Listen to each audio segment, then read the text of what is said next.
It's Sybil Wilkes with what you need to know today. It's Wednesday, May 5th, 2021. Number 1. After weeks of speculation and conversation, Texas businesses have voiced their displeasure with Texas state politicians and the restrictive voting bills. One coalition, Fair Elections Texas, made up of several dozen corporations, including American Airlines, Hewlett-Packard, Dell, and Microsoft, stated opposition to any changes that would restrict eligible voters' access to the ballot. A second letter, signed by over 100 Houston executives, took a stronger stand against proposed legislation, comparing the bills to voter suppression. Number 2, the U.S. Supreme Court will hear Terry versus the United States, which could determine whether people imprisoned for possessing small amounts of crack cocaine will be eligible for reduced sentences. A bipartisan coalition of senators, attorneys general, and advocacy groups have all weighed in, urging the highest court to extend relief to low-level offenders. The petitioner in the case, 33-year-old Tararik Terry, was sentenced to 15 and a half years in prison after he pleaded guilty in 2008 to possessing 3.9 grams of crack cocaine. A ruling in the case is expected by the end of June, and Terry is scheduled to be released from prison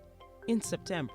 Number 3, the Federal Aviation Administration announced it will extend its stricter enforcement against unruly passengers. Airlines have reported more than 1,300 instances of misbehaving passengers since the beginning of this year, 2021. In a typical year, the agency sees 100 to 150 formal cases of bad passenger behavior. The announcement stems from passengers who have been apprehended for refusing to wear masks, drinking their own alcohol on flights, and engaging in physical or verbal assault of passengers and flight crews. Number 4, federal charges were filed against 5 people over the weekend after a 911 call led to the Houston Police Department discovering 97 migrants locked in 2 rooms at a Southwest Houston, Texas home. According to several of the victims, they paid thousands of dollars to be smuggled into the U.S., but were forced to stay in a stash house for weeks while being extorted for more money. 5 females and 92 males, with the youngest being in their early 20s, were discovered at the home. Number 5, Simone Biles is ending a nearly 6-year deal with Nike and taking her talents over to Athleta. The gymnast just inked a sponsorship contract with Athleta, a Gap brand fitness apparel company. Biles is part of a plan to bring in a new consumer base as it's set to open 20 to 30 stores this year. Here's your daily inspiration from Yogi's Jewels.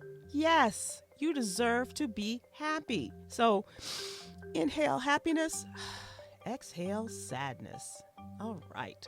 Join me today live on YouTube and Facebook at 7 p.m. Eastern, 6 p.m. Central with Myra J. and Stephen Hill as we discuss today's top headlines and more. Thank you to our What You Need to Know partners, Alpha Kappa Alpha Sorority Incorporated and Black Voters Matter. To subscribe to my free daily newsletter, please visit SybilWilkes.com. Be informed, be empowered.